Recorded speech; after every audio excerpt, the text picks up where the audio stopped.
নমস্কার সবাইকে, আমার গোড়া আর্ট চ্যানেলে সবাইকে স্বাগত। ব্রাশ পেন দিয়ে করা এটি আমার আরও একটি ছবি। আমরা যারা ছবি আঁকতে ভালোবাসি তাদের কিছু কিছু সময় ছবি আঁকার খাতার প্রয়োজনই পড়ে না। হাতের কাছে যা থাকে তাতেই আঁকাআঁকি চলতে থাকে, কখনো বইয়ের পাতায়, কখনো খাতায়। ইভেন আমরা যদি স্কুলের বেঞ্চেও বসে থাকি সেখানটাও আমাদের হাতের ছোঁয়া থেকে বাদ যায় না। কি তাই তো? ঠিক বললাম তো? হাতে কিছু একটা থাকলেই হলো, কি পেন কি পেন্সিল, রঙটাও ম্যাটার করে না। লাল, কালো, নীল, পেন্সিল, যে কোনো কিছু, চক থাকলেই হলো। সব সময় কিছু না কিছু চলতেই থাকে, কখনো চোখ, কখনো মুখ, কখনো গাছ, কখনো যা কিছু মাথায় হিজিবিজি আসে সে সব কিছুই ফুটে ওঠে যা কিছু আমাদের সামনে থাকে, বই বা খাতা বা বেঞ্চ। এমনকি যদি কখনো আমরা বিছানাতে বসি, হাতে যদি পেন থাকে সেখানেও কিছু না কিছু ডিজাইন চলতে থাকে। আমার চলে এসব, তোমাদের কার কী হয় আমি জানি না, তবে আমার মনে হয় যারা আঁকতে ভালোবাসে বা সবসময় মাথার মধ্যে কিছু একটা করি চলে, তারা নিশ্চয়ই সামনে যা কিছু পাও তাতেই ছবি ফুটিয়ে তোলো। যাই হোক, তো ছবি আঁকাটা এরকমই একটা জিনিস, পছন্দের জিনিস, ভালো লাগার জিনিস। আবার কোনো সময় মুডও থাকে না ছবি আঁকার মতো, তখন পেন্সিল ধরলেও যেটা চাইছি সেরকমটা কোনো মতেই হয় না। আবার ওই ছবিটাই কিছুদিন পর করলে মুড চেঞ্জ হয়ে যায় এবং হাতও যেন নিজের মনের কথা শোনে, তখন নিজের মনের মতো ছবিটা ঠিকঠাকই আঁকা যায়। যাই হোক, আজ ত্রিদেবের দেবাদিদেব আর পার্বতী আমার খাতায়। দেখো, ছবিটা একদম অন্যরকম। এখানে আমি ঠোঁটের পোর্শনটা দিইনি। এটাকে কি আদল বলে, যদি কারো জানা থাকে আমাকে অবশ্যই জানিও। এই ছবির প্যাটার্নটাকে কি ছবি বলে? যে প্যাটার্নই হোক না কেন, আমার কিন্তু খুব ভালো লাগে। খুব সহজভাবে যা কিছু চাও তা কিছুই বোঝানো যায়। তাই ভোলে বাবা আর মাতাপুর পার্বতী আজ আমার খাতায়। ছবিটা দেখতে কেমন লাগছে বলো?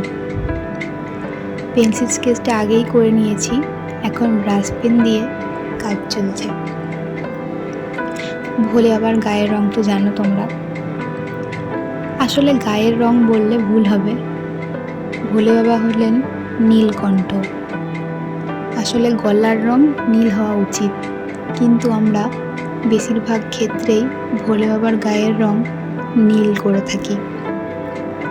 ছবিটা যে সময় করেছিলাম সেই সময় আমার কাছে ডোমসের ব্রাশ পেনের প্যাস্টেল কালারগুলো ছিল না।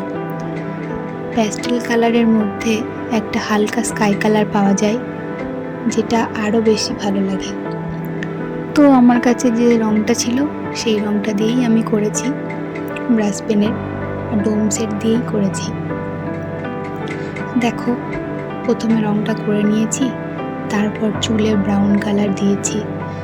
আর জানোই তো, ব্রাশ পেনের ক্ষেত্রে আগে হালকা কালার করে নিতে হয়, তারপর ধীরে ধীরে ডিপ রঙে যেতে হয়, তাহলে ছবিটা খুব ভালো ফুটে ওঠে। ঠিক তেমনই আমি গায়ের রঙটা আগে করেছি, তারপর চুলের রঙটা করলাম। আর এদিকে আমাদের মাতা পার্বতীরও তাই, গায়ের যে স্কিন কালার সেটা করে নিয়ে দ্বিতীয়বার আরেকবার দিয়েছি। এরপর চুলের পোর্শনটাকে ব্রাউন কালার দিয়েছি এবং তারপর একটা সেট দিয়েছি। ছবিটা যে প্যাটার্নই হোক না কেন দেখতে কিন্তু খুব মিষ্টি, তাই না? সাপের রঙটা দেখো, সবুজ রং দিয়েছি।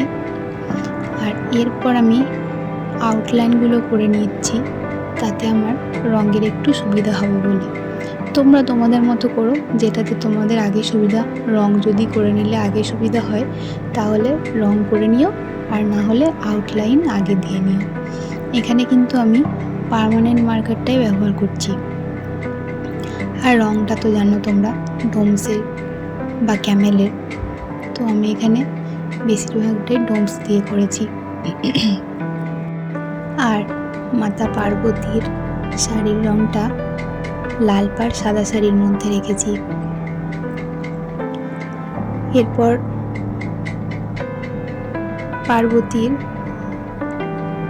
যে আউটলাইনগুলো করছি সেগুলো কিন্তু মাইক্রনের 005 পয়েন্টের পেন দিয়ে করছি। এই পেনের এই কালিটা কিন্তু ওয়াটারপ্রুফ, কোনো অসুবিধা হয় না এবং খুব সূক্ষ্ম কাজ এটা দিয়ে করা যায়। তোমরা যারা অনেক সহজ চেষ্টা করো, এই ছবির প্যাটার্ন কিন্তু খুবই সহজ, একবার দেখলেই পারবে। না নাক মুখের চোখের খুব বেশি টান আছে, না দেহের মধ্যে জটিল কোনো ভঙ্গিমা আছে, সবটাই পারার মতো। আর চোখগুলো দেখো একটু বেশ বড় বড়, টানা টানা, দেখতে খুব ভালো লাগে। যাই হোক, আজকে শ্রাবণ মাসের 3য় সোমবার, তাই ভাবলাম যদি ভোলে বাবার এই ভিডিওটি দেওয়া যায়, তাই এটাই দিলাম। এবার দেখো আউটলাইন করার পর মুখটা আরও বেশি ফুটে উঠছে, খুব সুন্দর লাগছে। আর দেখো গয়নার ক্ষেত্রে হলুদটা দিচ্ছি, আর ফুল আর যে মাথার টিকলি রয়েছে ওটা আপাতত সাদায় রেখেছি, একটু হলুদের ছোঁয়া দিচ্ছি। ভোলে বাবার ক্ষেত্রেও তাই, ভোলে বাবা তো বাঘছাল পরে, তাই জন্য হলুদ রং দিয়েছি, এর উপর কালোটা দেব।